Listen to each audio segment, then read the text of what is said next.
Welcome to the Shaft Method, and if you're a successful entrepreneur, then you need to watch this video till the end. Make sure you click that like button and subscribe. It's a small little action for you, but it means a lot to us.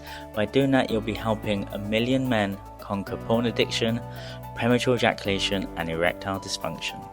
My name's Uddin. I'm the founder of the Shaft Method, and we're going to be diving deep into sex transmutation, a chapter from Think and Grow Rich by Napoleon Hill. This is the pathway to unlocking your creative genius. Hit the link in the description to learn sex transmutation and join my transformative online course. There isn't any courses out there that is actually teaching you what sex transmutation is and how to practice it. This is only for men who are serious about personal development, who want to take their business to the next level and amplify their masculinity. Click www.tantrashaft.com/God now and master sex transmutation. Unleash your greatness and become the man women have been praying for.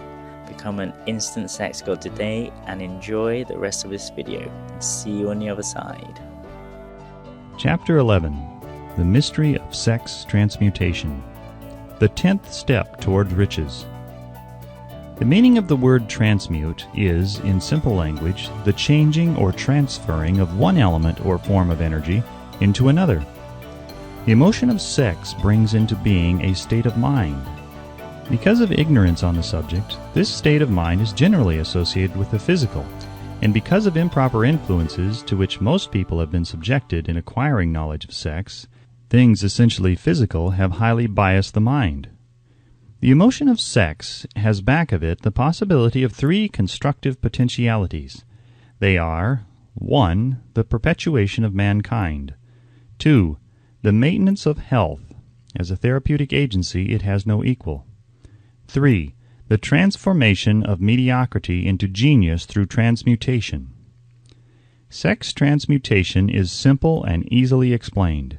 It means the switching of the mind from thoughts of physical expression to thoughts of some other nature. Sex desire is the most powerful of human desires. When driven by this desire, men develop keenness of imagination, courage, willpower, persistence, and creative ability unknown to them at other times. So strong and impelling is the desire for sexual contact that men freely run the risk of life and reputation to indulge it. When harnessed and redirected along other lines, this motivating force maintains all of its attributes of keenness of imagination, courage, etc., which may be used as powerful creative forces in literature, art, or any other profession or calling, including, of course, the accumulation of riches. The transmutation of sexual energy calls for the exercise of willpower, to be sure, but the reward is worth the effort. The desire for sexual expression is inborn and natural. The desire cannot and should not be submerged or eliminated, but it should be given an outlet through forms of expression which enrich the body, mind, and spirit of man. If not given this form of outlet, through transmutation, it will seek outlets through purely physical channels. A river may be dammed and its water controlled for a time, but eventually it will force an outlet. The same is true of the emotion of sex. It may be submerged and controlled for a time, but its very nature causes it to be ever seeking means of expression. If it is not transmuted into some creative effort, it will find a less worthy outlet. Fortunate indeed is the person who has discovered how to give sex emotion an outlet through some form of creative effort, for he has, by that discovery, lifted himself to the status of a genius. Scientific research has disclosed these significant facts. 1. The men of greatest achievement are men with highly developed sex natures, men who have learned the art of sex transmutation. 2. The men who have accumulated great fortunes and achieved outstanding recognition in literature, art, industry, architecture, and the professions were motivated by the influence of a woman. The research from which these astounding discoveries were made went back through the pages of biography and history for more than 2,000 years. Wherever there was evidence available in connection with the lives of men and of great achievement, it indicated most convincingly that they possessed highly developed sex natures. The emotion of sex is an irresistible force against which there can be no such opposition as an immovable body. When driven by this emotion, men become gifted with a superpower for action. Understand this truth, and you will catch the significance of the statement that sex transmutation will lift one to the status of a genius. The emotion of sex contains the secret of creative ability.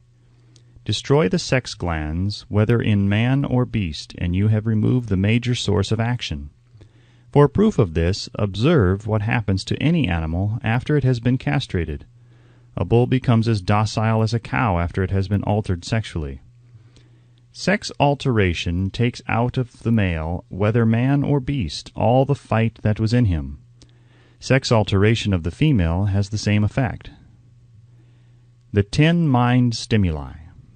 The human mind responds to stimuli through which it may be keyed up to high rates of vibration, known as enthusiasm, creative imagination, intense desire, etc. The stimuli to which the mind responds most freely are 1. The desire for sex expression. 2. Love. 3. A burning desire for fame, power, or financial gain, money. 4. Music. 5. Friendship between either of those of the same sex or those of the opposite sex.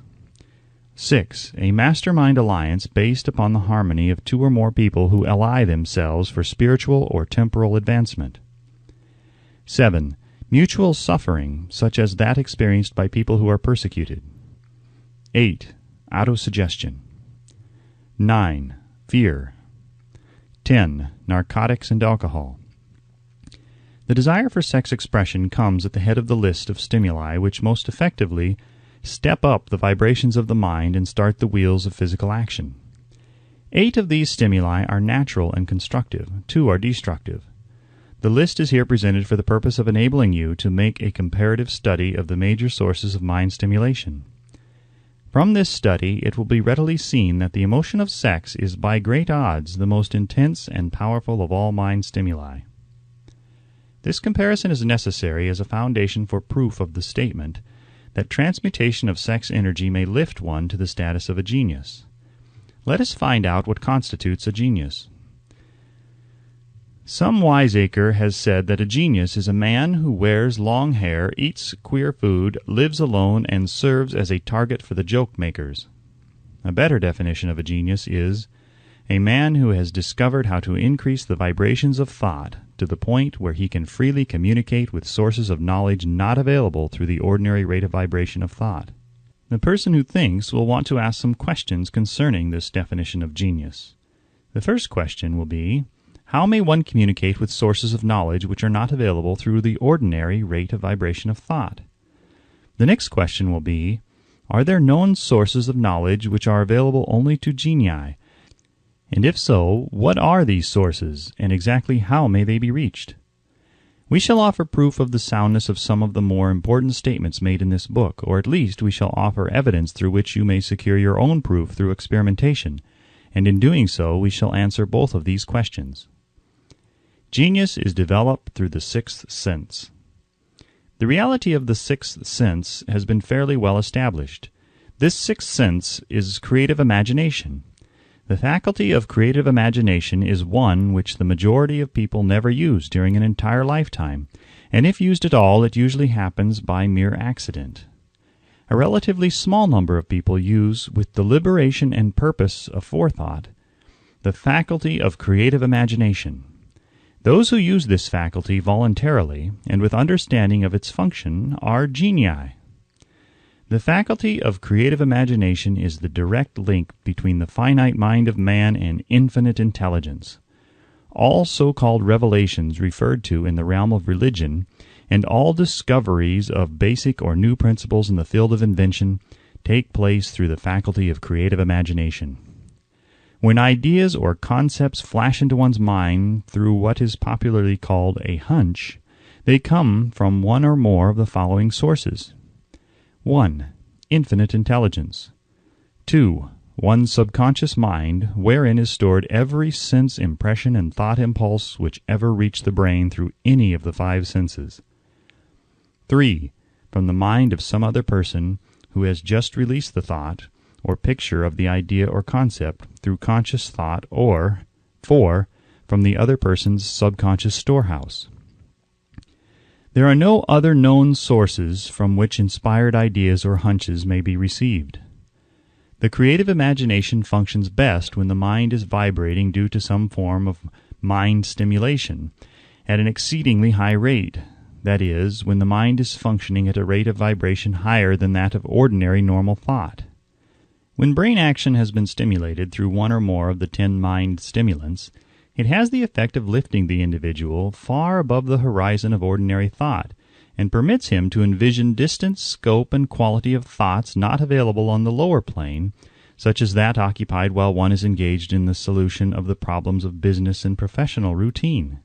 When lifted to this higher level of thought, through any form of mind stimulation, an individual occupies, relatively, the same position as one who has ascended in an airplane to a height from which he may see over and beyond the horizon line, which limits his vision while on the ground. Moreover, while on this higher level of thought, the individual is not hampered or bound by any of the stimuli which circumscribe and limit his vision while wrestling with the problems of gaining the 3 basic necessities of food, clothing, and shelter. He is in a world of thought in which the ordinary, workaday thoughts have been as effectively removed as are the hills and valleys and other limitations of physical vision when he rises in an airplane. While on this exalted plane of thought, the creative faculty of the mind is given freedom for action. The way has been cleared for the 6th sense to function. It becomes receptive to ideas which could not reach the individual under any other circumstances. The 6th sense is the faculty which marks the difference between a genius and an ordinary individual. The creative faculty becomes more alert and receptive to vibrations originating outside the individual's subconscious mind. The more this faculty is used, and the more the individual relies upon it and makes demands upon it for thought impulses. This faculty can be cultivated and developed only through use. That which is known as one's conscious operates entirely through the faculty of the 6th sense. The great artists, writers, musicians, and poets become great because they acquire the habit of relying upon the still small voice, which speaks from within through the faculty of creative imagination. It is a fact well known to people who have keen imaginations that their best ideas come through so-called hunches. There is a great orator who does not attain to greatness until he closes his eyes and begins to rely entirely upon the faculty of creative imagination. When asked why he closed his eyes just before the climaxes of his oratory, he replied, "I do it because then I speak through ideas which come to me from within." One of America's most successful and best-known financiers followed the habit of closing his eyes for 2 or 3 minutes before making a decision. When asked why he did this, he replied, "With my eyes closed, I am able to draw upon a source of superior intelligence." The late Dr. Elmer R. Gates of Chevy Chase, Maryland, created more than 200 useful patents, many of them basic, through the process of cultivating and using the creative faculty. His method is both significant and interesting to one interested in attaining to the status of genius, in which category Dr. Gates unquestionably belonged. Dr. Gates was one of the really great, though less publicized, scientists of the world. In his laboratory, he had what he called his personal communication room. It was practically soundproof and so arranged that all light could be shut out. It was equipped with a small table on which he kept a pad of writing paper. In front of the table on the wall was an electric push-button which controlled the lights. When Dr. Gates desired to draw upon the forces available to him through his creative imagination, he would go into this room, seat himself at the table, shut off the lights, and concentrate upon the known factors of the invention on which he was working, remaining in that position until ideas began to flash into his mind in connection with the unknown factors of the invention. On one occasion, ideas came through so fast that he was forced to write for almost 3 hours. When the thoughts stopped flowing and he examined his notes, he found that they contained a minute description of principles which had not a parallel among the known data of the scientific world. Moreover, the answer to his problem was intelligently presented in those notes. In this manner, Dr. Gates completed over 200 patents, which had been begun, but not completed, by half-baked brains. Evidence of the truth of this statement is in the United States Patent Office. Dr. Gates earned his living by sitting for ideas for individuals and corporations. Some of the largest corporations in America paid him substantial fees by the hour for sitting for ideas. The reasoning faculty is often faulty because it is largely guided by one's accumulated experience. Not all knowledge which one accumulates through experience is accurate. Ideas received through the creative faculty are much more reliable for the reason that they come from sources more reliable than any which are available to the reasoning faculty of the mind. The major difference between the genius and the ordinary crank inventor may be found in the fact that the genius works through his faculty of creative imagination, while the crank knows nothing of this faculty. The scientific inventor, such as Mr. Edison and Dr. Gates, makes use of both the synthetic and the creative faculties of imagination.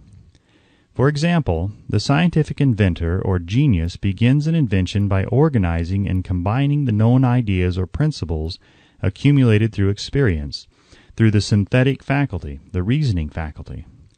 If he finds this accumulated knowledge to be insufficient for the completion of his invention, he then draws upon the sources of knowledge available to him through his creative faculty. The method by which he does this varies with the individual, but this is the sum and substance of his procedure. 1. He stimulates his mind so that it vibrates on a higher than average plane, using one or more of the 10 mind stimulants or some other stimulant of his choice. 2. He concentrates upon the known factors, the finished part, of his invention, and creates in his mind a perfect picture of unknown factors, the unfinished part of his invention.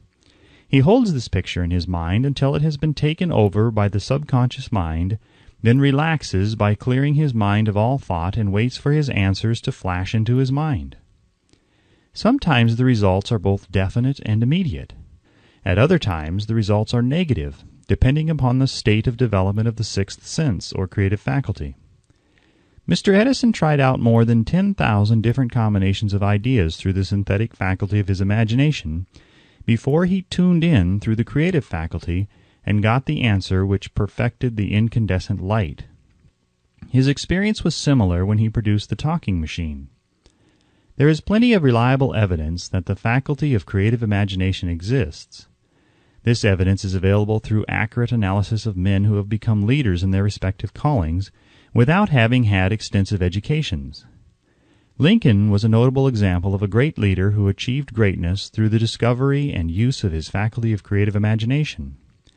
He discovered and began to use this faculty as the result of the stimulation of love which he experienced after he met Anne Rutledge, a statement of the highest significance in connection with the study of the source of genius. The pages of history are filled with the records of great leaders whose achievements may be traced directly to the influence of women who aroused the creative faculties of their minds through the stimulation of sex desire. Napoleon Bonaparte was one of these. When inspired by his first wife, Josephine, he was irresistible and invincible. When his better judgment or reasoning faculty prompted him to put Josephine aside, he began to decline. His defeat and St. Helena were not far distant. If good taste would permit, we might easily mention scores of men, well known to the American people, who climbed to great heights of achievement under the stimulating influence of their wives, only to drop back to destruction after money and power went to their heads and they put aside the old wife for a new one. Napoleon was not the only man to discover that sex influence, from the right source, is more powerful than any substitute of expediency which may be created by mere reason. The human mind responds to stimulation. Among the greatest and most powerful of these stimuli is the urge of sex. When harnessed and transmuted, this driving force is capable of lifting men into that higher sphere of thought which enables them to master the sources of worry and petty annoyance which beset their pathway on the lower plane. Unfortunately, only the genii have made the discovery. Others have accepted the experience of sex urge without discovering one of its major potentialities, a fact which accounts for the great number of others as compared to the limited number of genii. For the purpose of refreshing the memory in connection with the facts available from the biographies of certain men, we here present the names of a few men of outstanding achievement, each of whom was known to have been of a highly sexed nature. The genius which was theirs undoubtedly found its source of power in transmuted sex energy. George Washington, Napoleon Bonaparte, William Shakespeare, Abraham Lincoln, Ralph Waldo Emerson, Robert Burns, Thomas Jefferson, Elbert Hubbard, Albert H. Gary, Oscar Wilde, Woodrow Wilson, John H. Patterson, Andrew Jackson, Enrico Caruso. Your own knowledge of biography will enable you to add to this list. Find, if you can, a single man in all history of civilization who achieved outstanding success in any calling who was not driven by a well-developed sex nature. If you do not wish to rely upon biographies of men not now living, take inventory of those whom you know to be men of great achievement, and see if you can find one among them who is not highly sexed. Sex energy is the creative energy of all genii. There never has been and never will be a great leader, builder, or artist lacking in this driving force of sex. Surely no one will misunderstand these statements to mean that all who are highly sexed are genii. Man attains to the status of genius only when and if he stimulates his mind so that it draws upon the forces available through the creative faculty of the imagination. Chief among the stimuli with which this stepping up of the vibrations may be produced is sex energy. The mere possession of this energy is not sufficient to produce a genius. The energy must be transmuted from desire for physical contact into some other form of desire and action before it will lift one to the status of a genius. Far from becoming genii, because of great sex desires, the majority of men lower themselves, through misunderstanding and misuse of this great force, to the status of the lower animals. Why men seldom succeed before 40. I discovered from the analysis of over 25,000 people that men who succeed in an outstanding way seldom do so before the age of 40, and more often they do not strike their real pace until they are well beyond the age of 50. This fact was so astounding that it prompted me to go into the study of its cause most carefully, carrying the investigation over a period of more than 12 years. This study disclosed the fact that the major reason why the majority of men who succeeded do not begin to do so before the age of 40 to 50 is their tendency to dissipate their energies through overindulgence in physical expression of the emotion of sex. The majority of men never learn that the urge of sex has other possibilities, which far transcend in importance that of mere physical expression. The majority of those who make this discovery do so after having wasted many years at a period when the sex energy is at its height, prior to the age of 45 to 50. This usually is followed by noteworthy achievement. The lives of many men up to and sometimes well past the age of 40 reflect a continued dissipation of energies which could have been more profitably turned into better channels. Their finer and more powerful emotions are sown wildly in the four winds. Out of this habit of the male grew the term, sowing his wild oats. The desire for sexual expression is by far the strongest and most impelling of all human emotions, and for this very reason this desire, when harnessed and transmuted into action other than that of physical expression, may raise one to the status of a genius. One of America's most able businessmen frankly admitted that his attractive secretary was responsible for most of the plans he created. He admitted that her presence lifted him to heights of creative imagination such as he could experience under no other stimulus. One of the most successful men in America owes most of his success to the influence of a very charming young woman who has served as his source of inspiration for more than 12 years. Everyone knows the man to whom this reference is made, but not everyone knows the real source of his achievements. History is not lacking in examples of men who attained to the status of genii as the result of the use of artificial mind stimulants in the form of alcohol and narcotics. Edgar Allan Poe wrote The Raven while under the influence of liquor, dreaming dreams that mortal never dared to dream before. James Whitcomb Riley did his best writing while under the influence of alcohol. Perhaps it was thus he saw the ordered intermingling of the real and the dream, the mill above the river and the mist above the stream. Robert Burns wrote best when intoxicated, "For auld lang syne, my dear, we'll take a cup of kindness yet for auld lang syne." But let it be remembered that many such men have destroyed themselves in the end. Nature has prepared her own potions with which men may safely stimulate their minds, so they vibrate on a plane that enables them to tune in to fine and rare thoughts which come from no man knows where.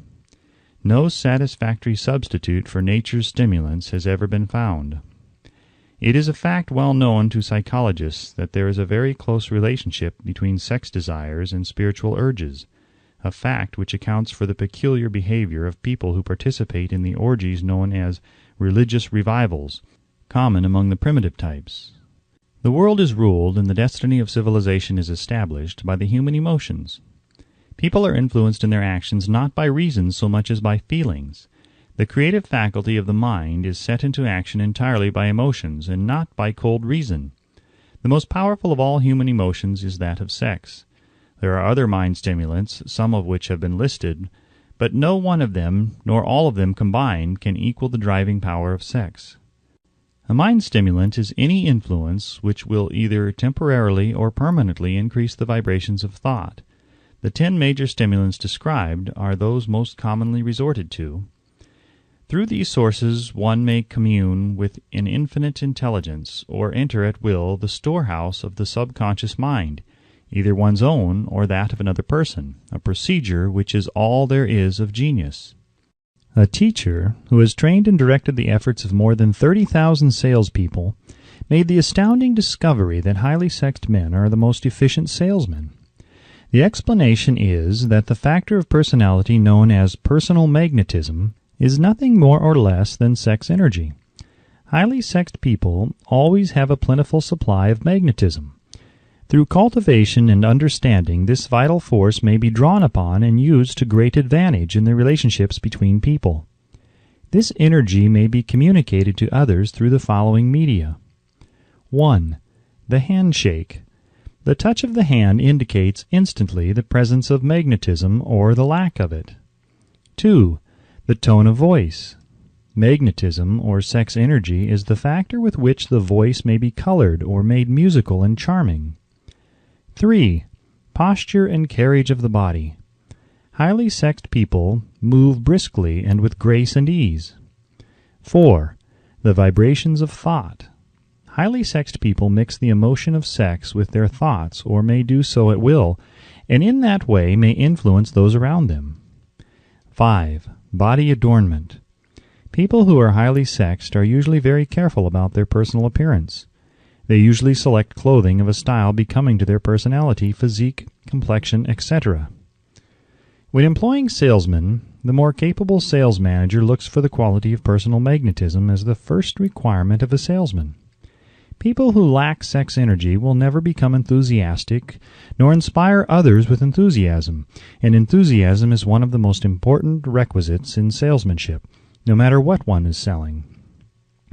The public speaker, orator, preacher, lawyer, or salesman who is lacking in sex energy is a flop, as far as being able to influence others is concerned.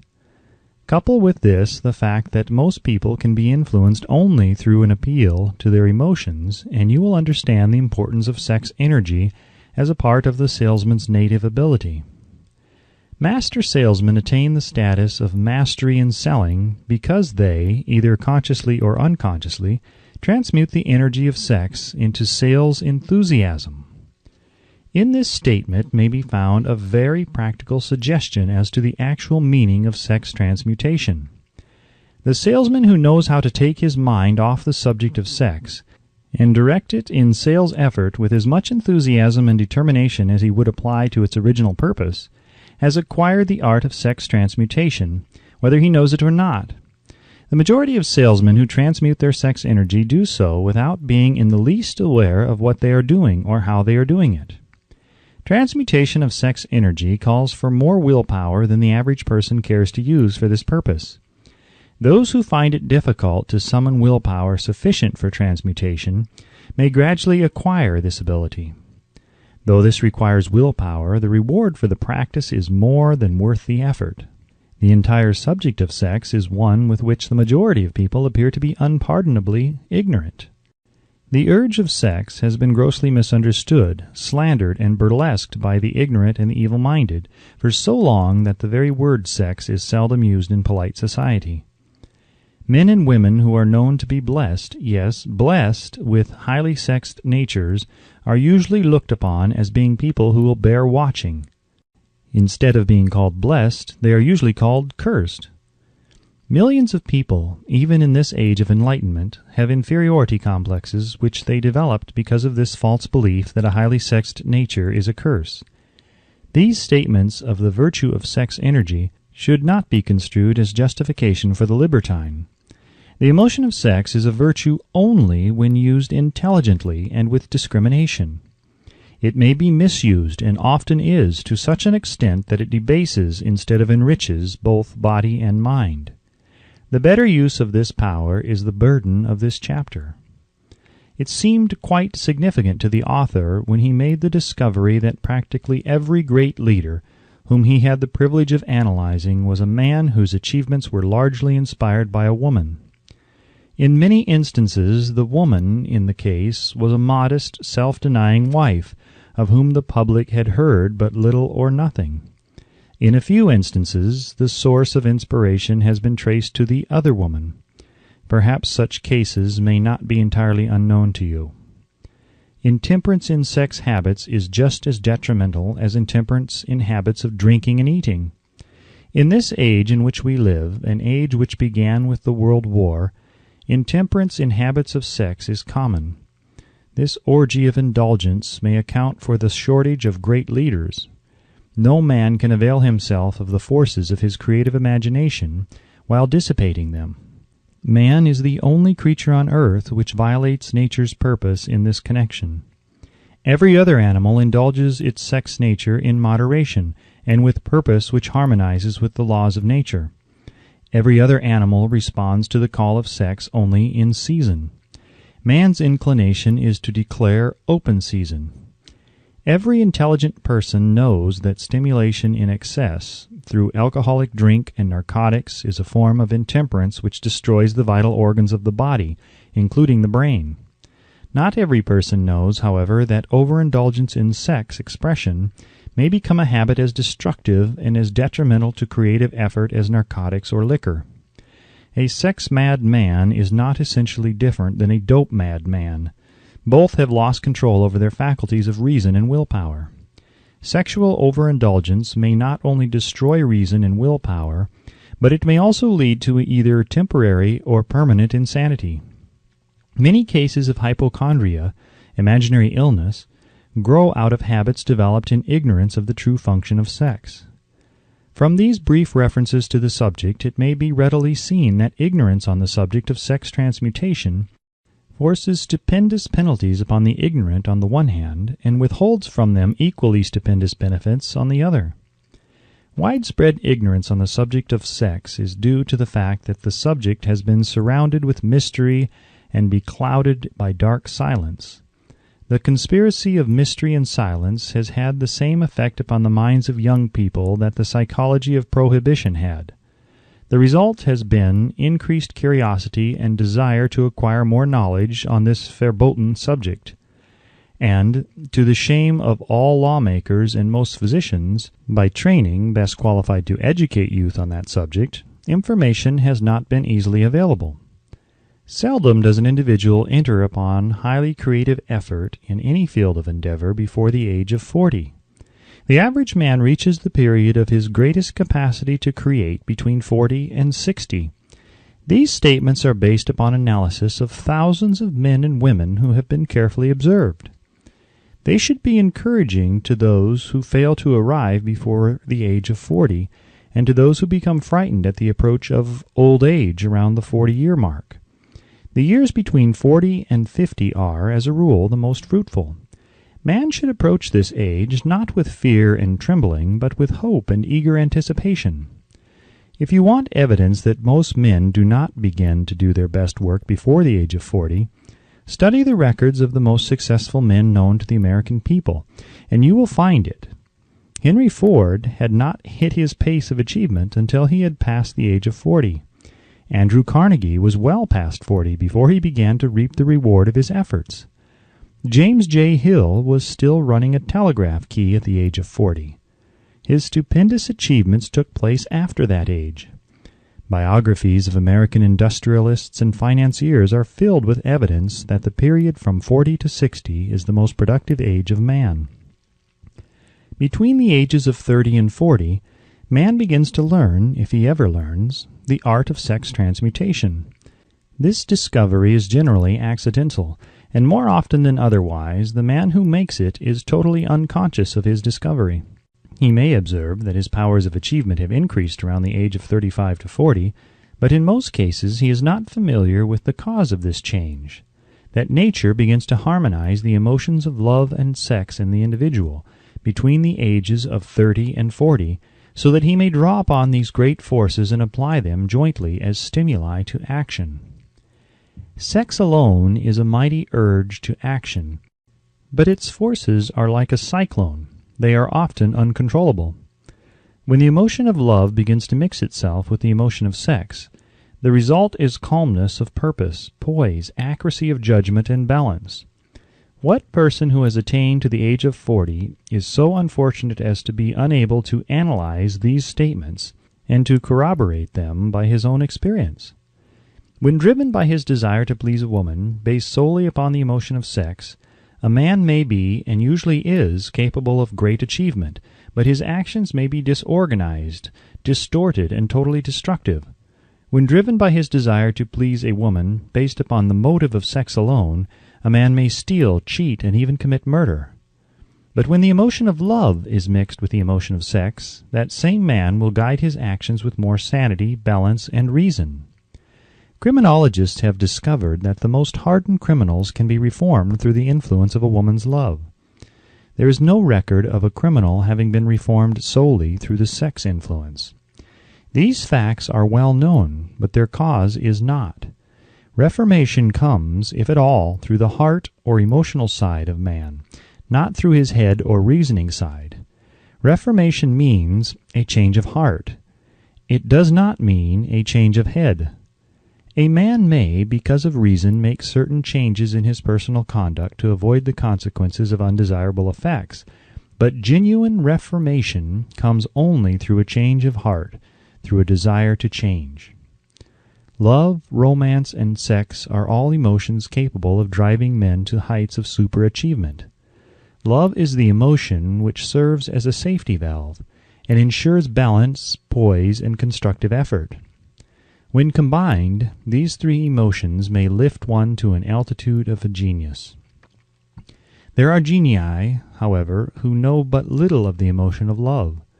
Most of them may be found engaged in some form of action which is destructive, or at least not based upon justice and fairness toward others. If good taste would permit, a dozen genii could be named in the field of industry and finance, who ride ruthlessly over the rights of their fellow men. They seem totally lacking in conscience. The reader can easily supply his own list of such men. The emotions are states of mind. Nature has provided man with a chemistry of the mind which operates in a manner similar to the principles of chemistry of matter.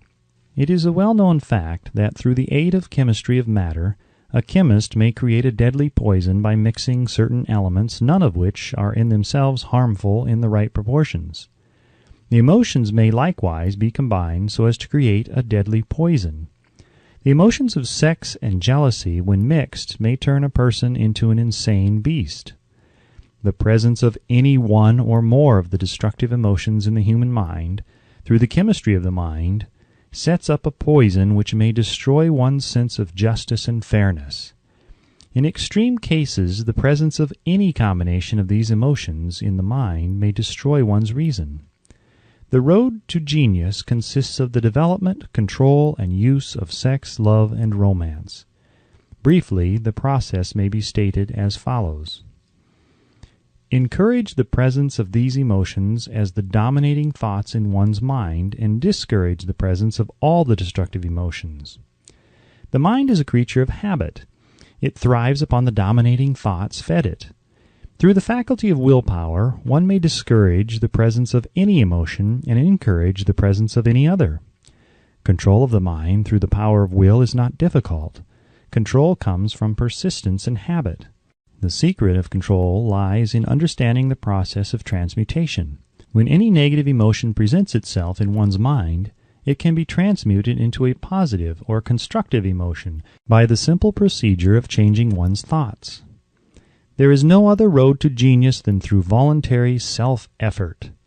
A man may attain to great heights of financial or business achievement solely by the driving force of sex energy, but history is filled with evidence that he may, and usually does, carry with him certain traits of character which rob him of the ability to either hold or enjoy his fortune. This is worthy of analysis, thought, and meditation, for it states a truth, the knowledge of which may be helpful to women as well as men. Ignorance of this has cost thousands of people their privilege of happiness, even though they possessed riches. The emotions of love and sex leave their unmistakable marks upon the features. Moreover, these signs are so visible that all who wish may read them. The man who is driven by the storm of passion, based upon sex desires alone, plainly advertises that fact to the entire world by the expression of his eyes and the lines of his face. The emotion of love, when mixed with the emotion of sex, softens, modifies, and beautifies the facial expression. No character analyst is needed to tell you this. You may observe it for yourself. The emotion of love brings out and develops the artistic and aesthetic nature of man. It leaves its impress upon one's very soul, even after the fire has been subdued by time and circumstance. Memories of love never pass. They linger, guide, and influence long after the source of stimulation has faded. There is nothing new in this. Every person who has been moved by genuine love knows that it leaves enduring traces upon the human heart. The effect of love endures because love is spiritual in nature. The man who cannot be stimulated to great heights of achievement by love is hopeless. He is dead, though he may seem to live. Even the memories of love are sufficient to lift one to a higher plane of creative effort. The major force of love may spend itself and pass away, like a fire which has burned itself out, but it leaves behind indelible marks as evidence that it has passed that way. Its departure often prepares the human heart for a still greater love. Go back into your yesteryears at times, and bathe your mind in the beautiful memories of past love. It will soften the influence of the present worries and annoyances. It will give you a source of escape from the unpleasant realities of life, and maybe, who knows, your mind will yield to you, during this temporary retreat into the world of fantasy, ideas or plans which may change the entire financial or spiritual status of your life. If you believe yourself unfortunate because you have loved and lost, perish the thought. One who has loved truly can never lose entirely. Love is whimsical and temperamental. Its nature is ephemeral and transitory. It comes when it pleases and goes away without warning. Accept and enjoy it while it remains, but spend no time worrying about its departure. Worry will never bring it back. Dismiss also the thought that love never comes but once. Love may come and go, times without number, but there are no two love experiences which affect one in just the same way. There may be, and there usually is, one love experience which leaves a deeper imprint on the heart than all the others. But all love experiences are beneficial except to the person who becomes resentful and cynical when love makes its departure. There should be no disappointment over love, and there would be none if people understood the difference between the emotions of love and sex. The major difference is that love is spiritual, while sex is biological. No experience which touches the human heart with a spiritual force can possibly be harmful, except through ignorance or jealousy. Love is, without question, life's greatest experience. It brings one into communication with infinite intelligence. When mixed with the emotions of romance and sex, it may lead one far up the ladder of creative effort. The emotions of love, sex, and romance are sides of the eternal triangle of achievement, building genius. Nature creates genii through no other force. Love is an emotion with many sides, shades, and colors. The love which one feels for parents or children is quite different from that which one feels for one's sweetheart. The one is mixed with the emotion of sex, while the other is not. The love which one feels in true friendship is not the same as that felt for one's sweetheart, parents, or children, but it too is a form of love. Then there is the emotion of love for things inanimate, such as the love of nature's handiwork. But the most intense and burning of all these various kinds of love is that experienced in the blending of the emotions of love and sex. Marriages, not blessed with the eternal affinity of love, properly balanced and proportioned with sex, cannot be happy ones, and seldom endure. Love alone will not bring happiness in marriage, nor will sex alone. When these two beautiful emotions are blended, marriage may bring about a state of mind closest to the spiritual that one may ever know on this earthly plane. When the emotion of romance is added to those of love and sex, the obstructions between the finite mind of man and infinite intelligence are removed. Then a genius has been born. What a different story is this than those usually associated with the emotion of sex. Here is an interpretation of the emotion which lifts it out of the commonplace and makes of it potter's clay in the hands of God, from which he fashions all that is beautiful and inspiring. It is an interpretation which would, when properly understood, bring harmony out of the chaos which exists in too many marriages. The disharmonies often expressed in the form of nagging may usually be traced to lack of knowledge on the subject of sex. Where love, romance, and the proper understanding of the emotion and function of sex abide, there is no disharmony between married people. Fortunate is the husband whose wife understands the true relationship between the emotions of love, sex, and romance. When motivated by this holy triumvirate, no form of labor is burdensome, because even the most lowly form of effort takes on the nature of a labor of love.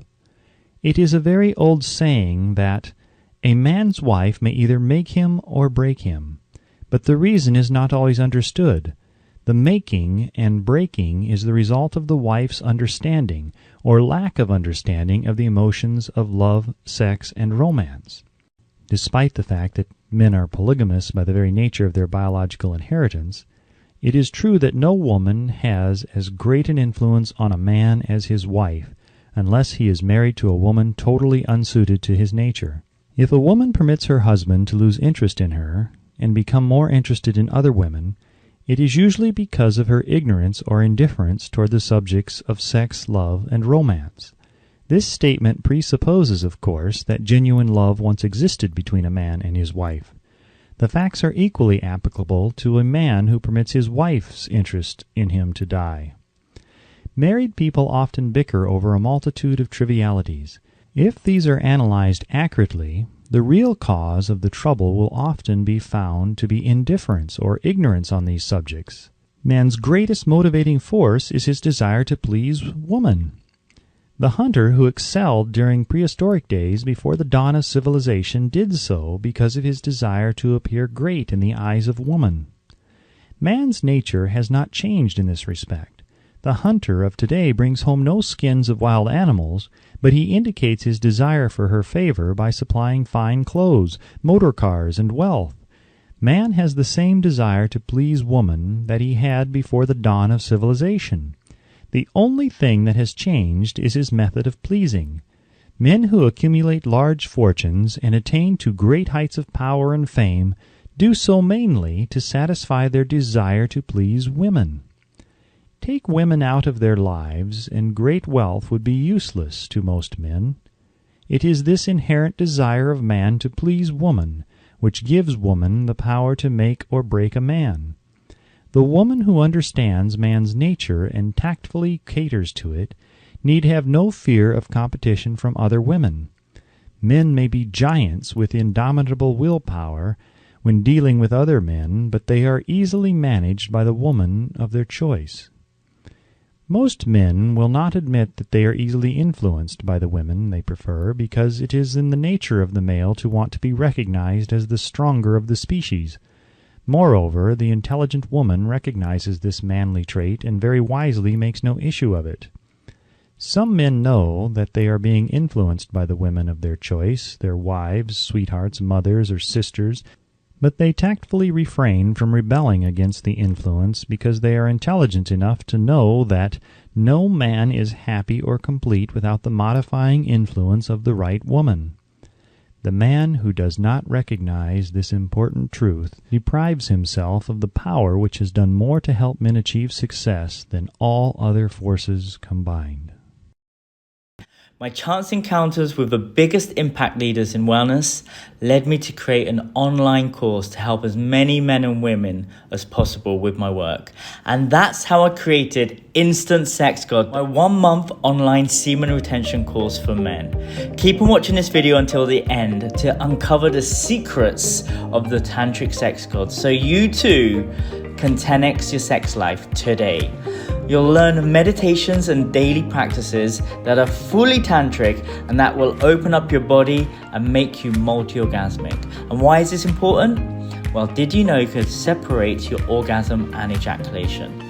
This means no more premature ejaculation or erectile dysfunction, but more testosterone, a higher libido, and more importantly, happier wives and partners. The ancient yogis and monks have been practicing these secrets for centuries, and I've learned from the best such as Mantak Chia and the top mystery schools from around the world. Keep on watching this video till the end. The techniques are so powerful that the pharmaceutical companies don't want you to know about this, as this can eradicate all erectile dysfunction and premature ejaculation for all men today, losing billions for big pharma. I'm telling you, take notes of my website. It's in the description before they take this video down. Look, I've been there before. I've been insecure and anxious about my performance in bed. Let me ask you, do you want to transform your sexual skills and become the master of your sexual energy and master your partner's pleasure? Is erectile dysfunction ruining your confidence? Or are you having difficulty achieving or maintaining a powerful erection? Or is this causing you to have a very low libido and avoiding sex with your partner altogether, resulting in your partner being dissatisfied and now you're just co-living together rather than having that deep intimacy and presence she's longing for? Look, it doesn't have to be that way.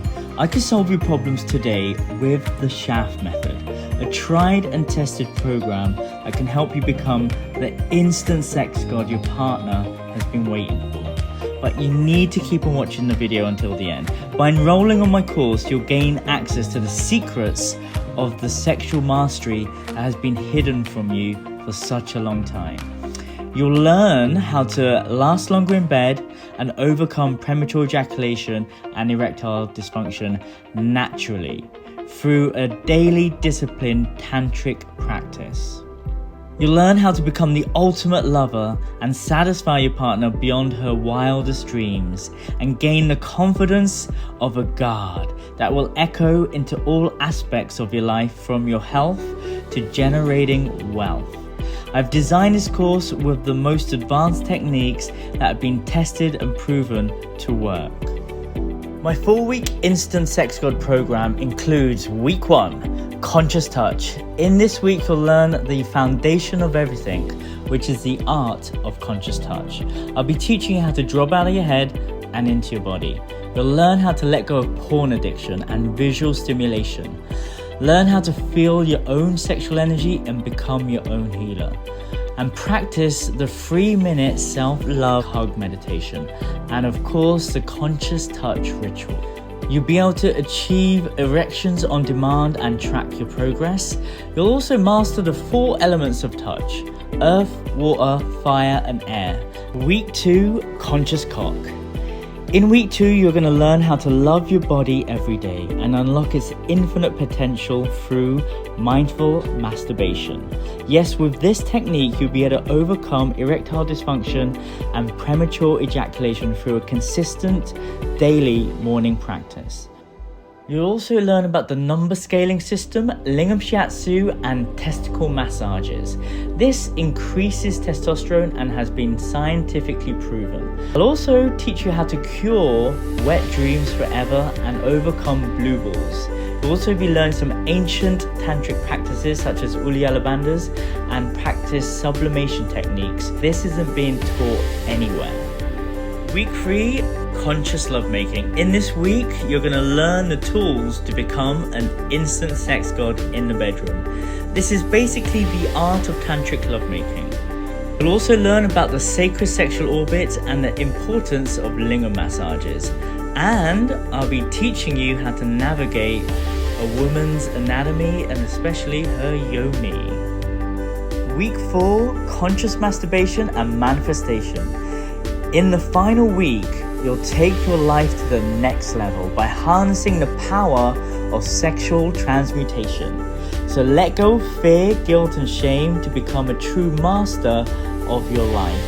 Create a vision board of your masculine and feminine energies and analyze the data to see your progression. You'll also learn about the lingam activation ritual, and you'll be taking all of this and integrating it into your everyday life. So what are you waiting for? Enroll now in the Instant Sex God 4-week online course and discover your true sexual potential. Let me guide you and mentor you to master your sexual energy and 10x your sex life. Become an instant sex god today. When I came to see you, I had a dependency on Viagra, which has now been completely destroyed. I threw all the pills out, meditated deeper, and worked on clearing whatever blockages that I had. I haven't taken a pill for almost a year now thanks to you, and I know that I will never again need to.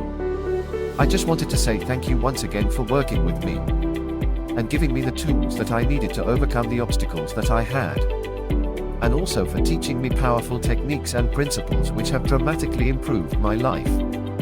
I can honestly say that's the best investment I have made in a long time. I got my money's worth in the first 10 days. I instantly felt a change and my sex life has improved 3-fold already. Shaft is a game changer. His 1-month instant sex god course transformed me in ways I never thought possible. My confidence in the bedroom skyrocketed, and my previous struggles with erections and premature ejaculation are now a thing of the past. Thank you, Shaft, for the Shaft method. I used to struggle with erections and premature ejaculation. Both problems have been eradicated thanks to the Shaft method. I feel much better day to day because of it. I watched every single person in our online sessions' problems disappear each week. He's a magician. The world needs more mini shafts spreading this knowledge. I'm forever thankful for crossing paths. So are you ready to become the ultimate sex god and experience the best sex of your life? Are you ready to become more confident and assertive in the bedroom? Then join me and my Instant Sex God online course now and take the first step towards a lifetime of pleasure and satisfaction. But that's not all. You could download my free guide, 12 Steps to Becoming an Instant Sex God today. This book contains 12 life-changing tips that you could implement today. You'll also receive bonus materials, next level courses, and so much more. The original price for this is $2,500, but for a limited time only, it is now $597. By now, you'll learn the tools and techniques to become a true master of your sexual energy and your life. If you're not opposed to learning and growing and giving your partner life-changing orgasms, then click Instant Sex God right now. Only if you're committed to improving yourself. Are you ready to unlock your full sexual potential and gain godlike confidence in the bedroom and the boardroom? With my holistic approach and expert instruction, You'll be on your way to becoming a masterful lover in no time. The 3 keys to Tantra are breath, sound, and movement. Also, slowing things down to 40% and starting to feel more. And if you think you're going slow, go slower. This is the key sentence you want to take away from this beautiful presentation. Go slow, feel more, and 10x your sex life today and become the man women have been dreaming of. So buy this course today.